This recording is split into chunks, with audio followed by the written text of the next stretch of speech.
And what I love about that, we haven't really talked about this ballistic nature yet. What I love about that is sports is being able to turn it on and turn it off again really, really quickly. And the kettlebell swing is all about that. There's this period of kind of floating and letting the bell kind of take you into a position, and there's a period of you kind of like firing everything and turning it on fast. And that's exactly what a cut is in sports, or a baseball swing is in sports, or a strike is in fighting. It's that on-off super, super fast. That's what's supported in the research with the swing is the postural reaction. 100% is the timing and the rhythm of the swing itself that prepares you for that instantaneous reaction to your environment. 100%. Yeah. So as we look at the swing, I think we've been talking about this idea of kettlebell swinging, and to your point as far as like generating power production and fortifying the body is good. I think what's kind of cool here too is we can use it as a cardiovascular tool, and I think there's a few things out there that we love from a cardiovascular development standpoint that we feel are safe. And the sled is probably our number one tool that we love from a cardiovascular development as far as strength, cardiovascular support. And it's really tough to hurt yourself pushing a sled on turf. If you got problems there, we got some serious issues, So we feel really good about that. Anything else starts to become a little dicey, whether you run or you row or you whatever it is, cross country, rowing concept to a machine, whatever it might be. But the kettlebell swing, again, is one in that category. If you have the skill set to swing, I can't speak much to it, but I see you guys doing it all the time. It looks amazing. Yeah, so I think there's thousands. I think this is an interesting topic because I get it from clients that are watching gym members across from our facility doing swings, and they're like, oh my gosh, I can't believe they're doing that. Yeah, it looks scary. How could their back not just completely blow up right now? And I think that has to come with a certain perspective, and so I immediately educate them because I want to completely eliminate the misnomer out there that swings are dangerous. They're nothing more than a hip hinge with a little bit of speed. It's the way you pick up a bag of dog food off the ground. So if you can't hip hinge at a baseline, so if you're a coach or you're a rehab clinician that wants to implement kettlebell swings to some regard in your practice, you should, if you teach someone the hip hinge, the deadlift, the RDL, enough times, and they get strong with it, they no longer need coaching with it, the skills acquired, you'll teach the swing in 10 minutes. And you won't have to say a thing other than it's just a rhythm and timing thing, explore it, and then they're clean. If you try to push the swing onto someone that doesn't have a foundational hip hinge, they will fail and they will hurt 100%. It's a sharp sword. It has an amazing benefit, but if you don't prepare the person for the pattern that they're about to use with speed and impact ballistics, they're going to fail. 100%. That's an excellent point. There's a right time for every exercise, right? It all fits into the continuum we've talked about before.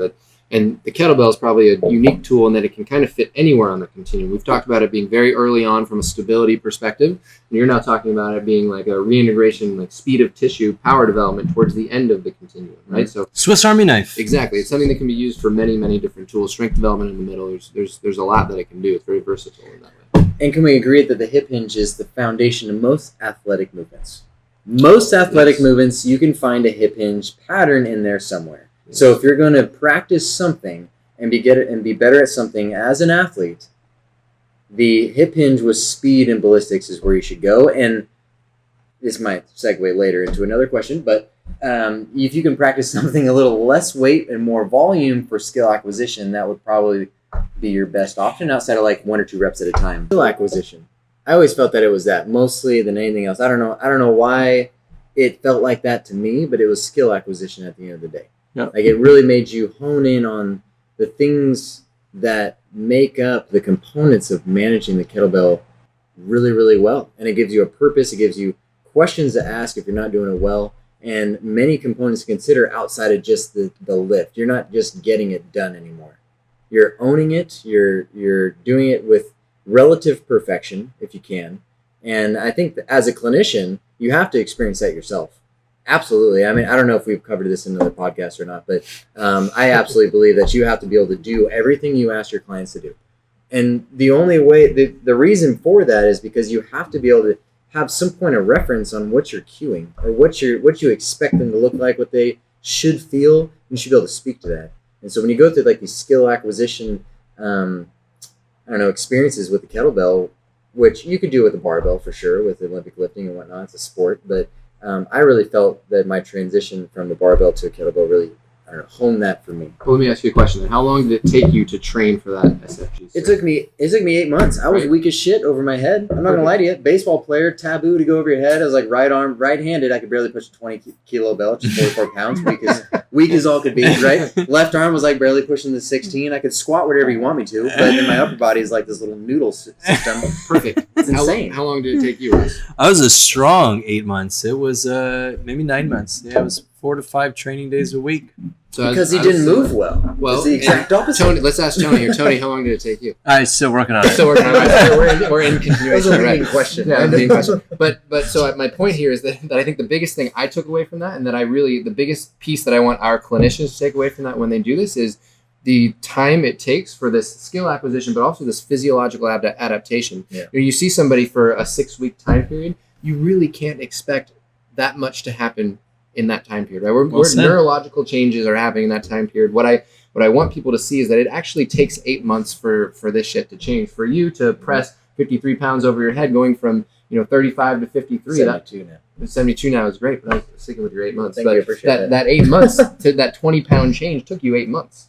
Well, yes. Speaking of adaptation, I had a Barely made it.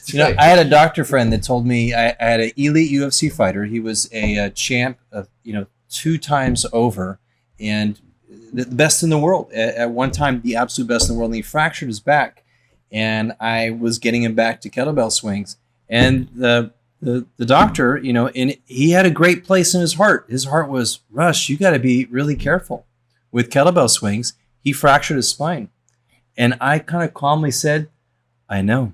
He's going to get back to beating the shit out of people. Just let that sink in. He fractured his back. What are we going to do in training to prepare him to train hard to beat another man at a sport that's, I'm not going to say to the death, that sounds weird, but it's going to be till that other guy submits. And so, when we think about a kettlebell swing, it's fortifying the body for war. So I don't do kettlebell swings with, all of my people. But if they're going to fortify their body for war, if it's a lacrosse athlete, a football athlete, a soccer athlete, a baseball athlete, we're going to fortify for war. They're going to try and crush that ball when it comes over the plate. If they're going to crush it, they should be able to crush a 35 or 45, 55-pound bell with a good swing.